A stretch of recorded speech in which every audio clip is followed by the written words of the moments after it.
Et ben moi je suis Andrea, je suis la metteuse en scène de la pièce et je joue Clémence. Moi c'est Lola, je joue un personnage qui s'appelle Louise dans la pièce j'ai participé à la création et à l'écriture de la pièce du coup. Et moi c'est Chloé, j'ai coécrit la pièce aussi avec Andrea et Lola et je joue le personnage de la religieuse. La compagnie on l'a créée en 2016. Ouais. Avec un premier projet, on avait monté en scène La Petite Sirène de Marguerite Yourcenar. Et donc tout est parti de là. On s'est dit, créons notre compagnie, montons cet assaut et voyons ce qu'on fait de tout ça, des projets qui peuvent advenir ou pas. Et puis les projets sont advenus. C'est bien ça. Parce que le procès répond à un protocole strict, lorsque vous vous adresserez à moi, je vous demanderai de bien vouloir terminer vos phrases à part « Madame la Présidente ». Oui, Madame la Présidente.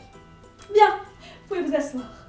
Alors pour vous présenter un peu le spectacle en quelques mots, le pitch est assez simple, c'est 4 femmes qui se réunissent pour faire le procès de Don Juan. Tout le long de la pièce, elles vont prendre conscience de certaines violences qu'elles ont subies dans leur rapport avec Don Juan, elles vont les nommer, s'en affranchir pour pouvoir réinventer et se réapproprier aussi leurs propres désirs et leur propre conception de l'amour. Et au départ, si on s'est intéressé à ce sujet-là, c'est parce qu'on s'est rendu compte que la figure de Don Juan, qui est un mythe très célèbre, qui est étudié dans les écoles, dans les universités, il est toujours présenté comme un personnage positif, le symbole de la laïcité, de la libre pensée, de l'athéisme. C'est vraiment la figure du libertin qui a remis en question les normes établies de la société. Et par contre, on n'interroge jamais la manière dont il se comporte avec les femmes. Et que ce soit dans le mythe de Molière, enfin dans la pièce de Molière ou dans toutes les réécritures qui ont lieu après, pendant 5 siècles quand même, c'est toujours la même chose. Les femmes sont victimes de manipulation, de harcèlement, d'agression et de viol, clairement. Madame du Bon Vouloir, Madame de Montalembert, Madame Crissin et Madame de Beauvallon. Mesdames, vous êtes ici entendues en qualité de victimes. On parle d'écriture ou de réécriture parce qu'il y a on s'est à la fois appuyé sur des textes qui existent déjà. Donc par exemple, il y a des extraits du Don Juan de Molière pour faire vraiment exister le mythe de Don Juan, pour qu'on le reconnaisse. Et à côté de ça, il y a aussi des écrits beaucoup plus modernes et féministes. Le prologue, il vient de Mémoires de fille d'Annie Ernaux.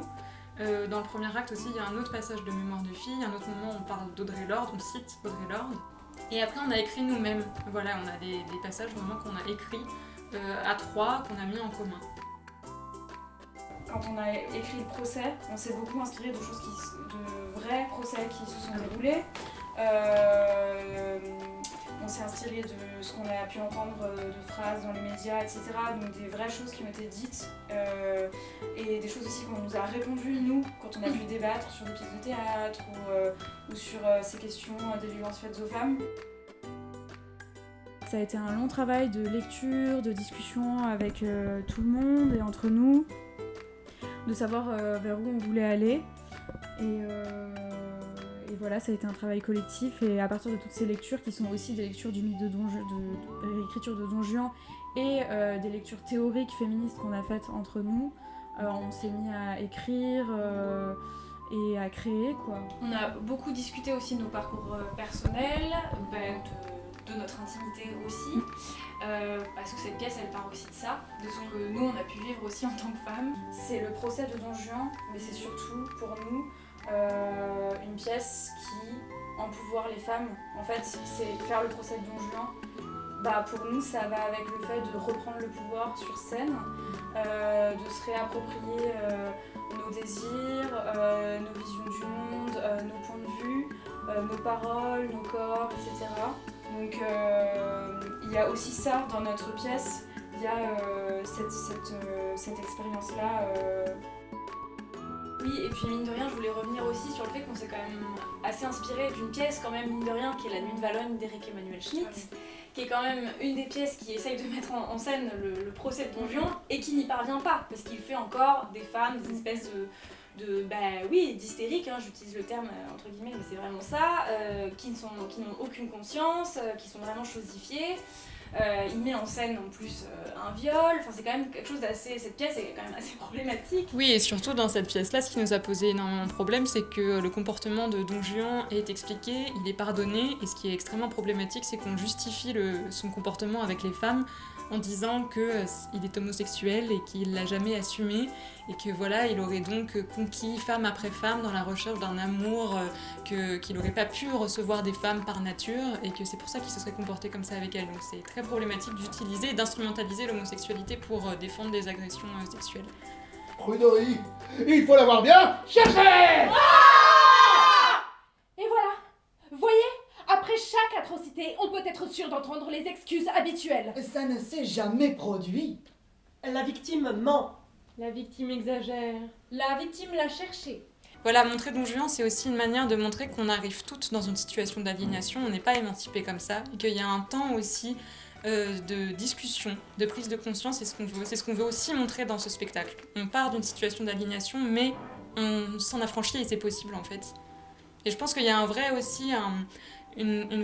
changement dans le spectacle où au départ c'est Don Juan qui est encore le maître de l'espace et de la parole comme il est dans toutes les pièces. Et que après c'est plus le cas. C'est les femmes vraiment qui se réapproprient leur espace, leur parole et leur présence physique sur scène aussi.